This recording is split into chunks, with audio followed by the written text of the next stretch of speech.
नमस्कार.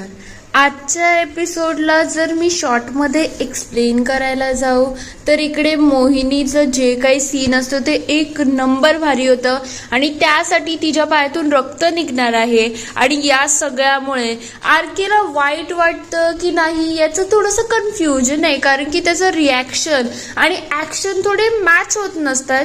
चला बघूया डिटेलमध्ये आजच्या एपिसोडमध्ये काय काय घडलं. नमस्कार. आजच्या भागात आपण बघणार आहोत मोहिनी इकडे कान्हाला प्रार्थना करते आणि म्हणायला लागते, कान्हा काही होऊ दे पण आत्ता हा ट्रॅक आहे ना तो जरा शांत आणि व्यवस्थित जाऊ दे, मला थोडी भीती वाटते. इकडे आरके ॲक्टिंग सुरू करतो आणि त्या ॲक्टिंगमध्ये तो जोरदारच काम करत असतो. तेव्हा तो मागे वळतो आणि म्हणतो हॅपी बर्थडे वायफी आणि इशारा करतो पुढे येण्याचं. तेवढ्यात मोहिनी ट्रॅकवरून चालायला सुरुवात करते.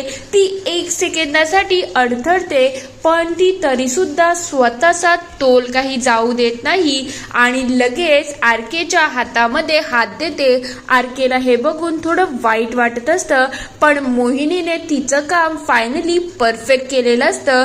हे बघतात ती सुद्धा म्हणायला लागते हॅपी ॲनिव्हर्सरी हबी. ती सुद्धा खुश असते आणि हे सगळं झाल्यानंतर डायरेक्टर डायरेक्टली कट म्हणतात. हे सगळं झाल्यानंतर आजूबाजूचा स्टाफ म्हणायला लागतो, सर मॅडमच्या पायातून रक्त येते, काय झाले? सगळे थोडे पॅनिक झालेले असतात. तेव्हा सगळे विचारतात कसं काय रक्त, काय झालं? ट्रॅकवरती पूर्ण रक्त झालेलं असतं. तेव्हा मोहिनी म्हणते मगाशीच ते पायाला ठेच लागली होती. तेव्हा सगळे थोडे पॅनिक होऊन जातात. आरके म्हणायला लागतो, तू सांगितलं का नाही तुझ्या पायाला लागलं होतं, आपण ते थांबवलं असताना? तेव्हा मोहिनी म्हणते माझ्या घरच्यांनी मला शिकवलेलं आहे कधी काही झालं ना तरीही आपण कट तर फक्त डायरेक्टरच बोलू शकतो, आपल्याकडे तो कधीच अधिकारी येत नाही. तेव्हा सगळेजण तिचं खूप कौतुक करतात. हे बघता लगेच आरके म्हणायला लागतो काय टाइमपास चालला आहे, आता तिला लागला आहे कौतुकच करायचं आहे की मलमपट्टी सुद्धा करायची आहे? लगेच टिश्यू आणा, कोणीतरी लगेच बर्फ घेऊन या. तिच्या पायातून सँडल काढली जाते आणि अक्षरशः सगळा पाय रक्तबंबाळ झालेला असतो म्हणून सगळे थोडे पॅनिक झालेले असतात. आरके स्वतःहून सगळ्या गोष्टी करत असतो म्हणजे तिचं पाय साफ करणं. हे सगळं होत असताना मोहिनी त्याच्याकडे थोडी का होईना म्हणजे झुकण्यावरती आलेली असते. हे सगळं होत असताना आरके म्हणायला लागतो आता आपण आजच्या दिवस शूट थांबूया, उगाच तुला त्रास होत असेल तर हे सगळं करायची गरज नाही. इकडे मोहिनी म्हणत असते सर काही गरज नाही, सगळं काही ठीकच आहे आणि माझ्या आईवडिलांनी मला शिकवलंच आहे की आपल्यामुळे कधीही टेक आणि कोणाचं काम थांबता कामा नये. आरके म्हणायला लागतो तू खरंच ठीक आहेस ना, म्हणजे तुला वाटते ना? सॉरी ग हे सगळं चुकून झालं. तेव्हा मोहिनी म्हणते नाही जे झालं ते झालं पण आपलं शूट काही थांबता कामा नये आणि या सेटवरती प्रत्येकाचा पैसा लागलेला असतो म्हणून मला तरी वाटत नाही आपण शूट थांबवावं, आपण जे काम आहे ना ते करत राहू. तेव्हा आरकेला थोडा राग येत असतो पण तरीसुद्धा तो थोडा शांत असतो की जाऊ दे जे चाललंय ते चाललंय. पण हे सगळं बघितल्यानंतर कार्तिकी खूप चिडून जाते आणि ती लगेच इकडे मोहिनीच्या वॅनिटीच्या जवळ येते. ती त्या वॅनिटीच्या जवळ जाते, तिचं नाव लिहिलेलं असतं ते हातात घेते आणि म्हणते हे सगळं माझं आहे ते तुला सापडलं आहे. ती कागदाचा चुराडा करते आणि ते कागद आहे ते पायाने पूर्णपणे उद्ध्वस्त करते. तेवढ्यात तिथे ललिता येते आणि म्हणायला लागते काय ग तूच तर ती कार्तिकी राजे आहेस ना? हे ऐकल्यानंतर कार्तिकी थोडी घाबरून गेलेली असते तर दुसरीकडे मोहिनी आणि आरके बाजूबाजूला बसलेले असतात. तेव्हा तो विचारतो खरंच तू ठीक आहेस ना, नाहीतर आपण शूट थांबवू शकतो, उगाच तुझे एक्सप्रेशन आणि बाकी सगळ्या गोष्टी चेंज व्हायला नको. तेव्हा मोहिनी म्हणते नाही सर उगाच कोणाचं नुकसान नको, मी सगळं काम प्रोफेशनलीच करेल, तुम्ही काळजी करू नका. तेव्हा तो विचारतो मला एक गोष्ट सांग ना, तुला काहीतरी बोलायचं होतं ना, तू काल म्हणाली की तुला काहीतरी विचारायचं आहे, मग सांग ना, तुझ्या मनात जे काही असेल ते तू मनमोकळेपणे बोलू शकते. तेव्हा ती म्हणते, सर कसं बोलू मी तुम्हाला? तेव्हा आरके म्हणायला लागतो, अगं जे असेल ते बोल ना, घाबरू नको, मी आहे ना, मी तुला सगळ्या गोष्टी नीट हँडल करू शकतो. तेव्हा ती म्हणते, सर मला तुम्हाला एक रिक्वेस्ट करायची आहे, जर जमत असेल तर प्लीज एकदा आपल्या डायरेक्टर सरांना सांगणार का की माझं पेमेंट आहे ते जरा लवकर केलं तर चालेल का? तेव्हा आरके म्हणतो, हे कसं काय पॉसिबल आहे? आपल्या इकडे इनवॉइस बनतात, अकाउंट डिपार्टमेंटला जातं, मला नाही वाटत लवकर पेमेंट होऊ शकतो, पण तुला काम काय आहे ते तर सांग, म्हणजे त्या हिशोबाने मी मदत करू शकतो.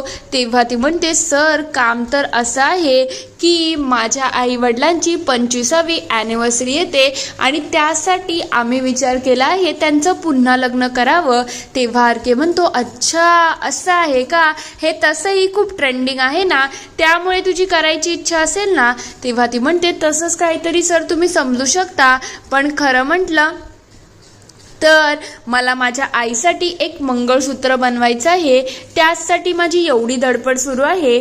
तेव्हा तो म्हणतो, अच्छा असं आहे का? मग ते मंगळसूत्र तू कुठे बनवणार आहेस? तू तशी माझी मैत्रीण आहेस, मला सांगू शकते.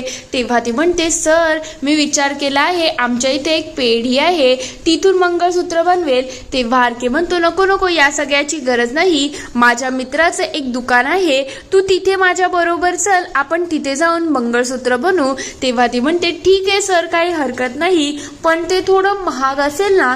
तेव्हा आरके म्हणतो, एक काम करू, मी आहे ना, मी सगळं मॅनेज करेल, तुला जितके पैसे पाहिजे आहेत ना तू बंटीकडून घे, कारण की दुसरीकडून पैसे घेणं हे योग्य वाटत नाही, कारण की तू आरकेची हिरोईन आहेस. तेव्हा ती म्हणते, सर मी विचार केला आहे की मी व्याजाने पैसे घेईल आणि हे पैसे आले की परत करेल. तेव्हा तो म्हणतो, नको ग, असं काही करू नको, मी आहे ना, मी सगळं काही मॅनेज करेल. तेव्हा जाऊन मोहिनीच्या चेहऱ्यावरती एक स्माईल आलेली असते, पण आरके खूप खुश असतो. तेव्हा तो मनातल्या मनात विचार करतो, असंच करून मला तुझा विश्वास जिंकायचा आहे, आणि जेव्हा मी तुझा विश्वास जिंकेला तेव्हाच तो विश्वासघात मला करता येईल. तो खूप वेगळ्या वृत्तीमध्ये असतो. तर दुसरीकडे ललिता विचारत असते, काय ग, मला एक सांग, ती तुझी सख्खी बहीण आहे ना, आणि तू त्या दिवशी खोटी का बोलली? तू जेव्हा आमच्या घरी आली होती तेव्हा तू का सांगितलं तुझं वडील प्रतापराव आहे?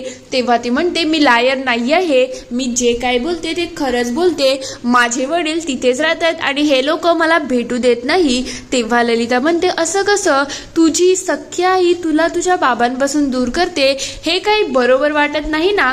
तेव्हा ती म्हणते, ती माझी सख्खी आई नाही आहे, ती माझी सावत्र आई आहे, सख्खे माझे फक्त वडीलच आहेत. तेव्हा ती म्हणते, पण तुझ्या वडिलांच्या जागेवरती तर त्या दिवशी तुझ्या घरातल्यांनी मला वेगळ्याच कोणाचा तरी फोटो दाखवला होता.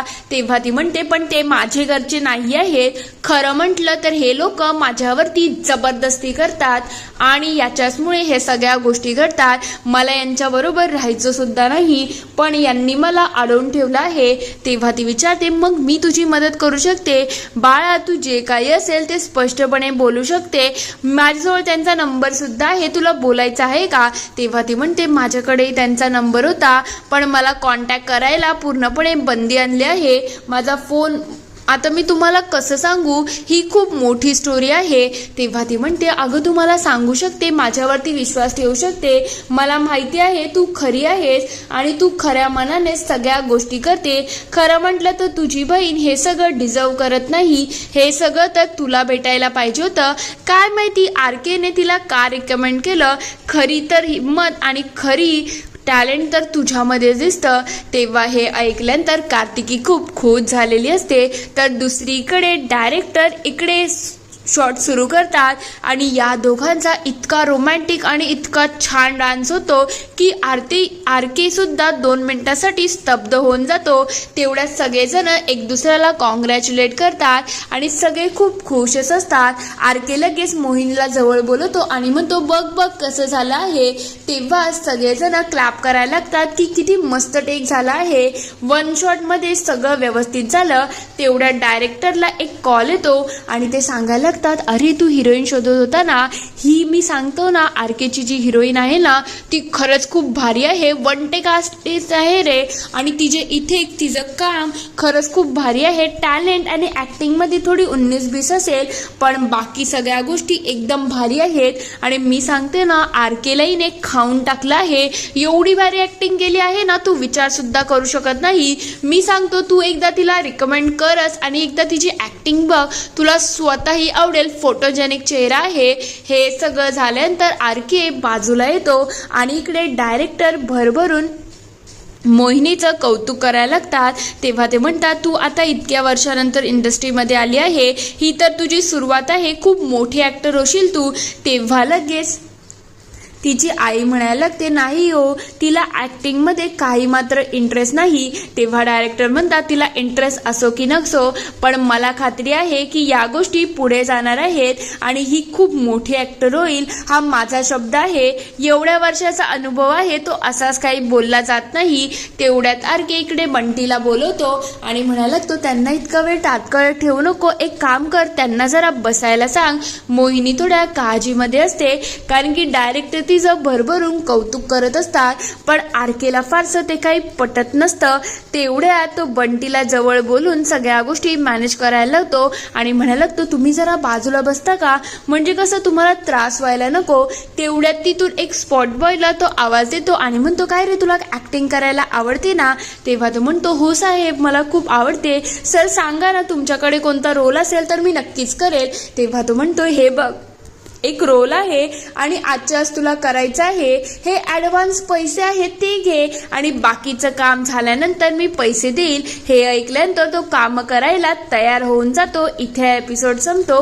पुढील भागात आपण बघणार आहोत आरके इकडे मोहिनीचा विश्वास जिंकतो आणि त्यानंतर त्यांच्या दोघांचं पाणीपुरी बाकी सगळ्या गोष्टी ठरतात. हे सगळं होत असताना आरके खूप खुश असतो. तेव्हा तो म्हणायला लागतो, काय वाटलं तुला, मी इतक्या सहजपणे सगळ्या गोष्टी तुला करू देईल का. तुला मी इंडस्ट्रीमध्ये आणलं आहे, तुला खाली पाडण्याचा सुद्धा हक्क मलाच येतो आणि तू काळजी करू नको, असाच तुझा विश्वास जिंकेल आणि तुझ्याबरोबर मैत्री करेल आणि त्यानंतर तुझा विश्वासघात करायला जी मजा असेल ना याचा तू विचार सुद्धा करू शकत नाही. इथे एपिसोड संपतो. आता आरकेने जे प्लॅनिंग प्लॉटिंग केलं आहे, खरंच आरकेस तिच्या प्रेमात तर पडणार नाही ना. तुम्हाला काय वाटतं ते मला कमेंटमध्ये नक्की कळवा. व्हिडिओ आवडला असेल तर लाईक, शेअर, सबस्क्राईब करायला विसरू नका. Thank you for watching.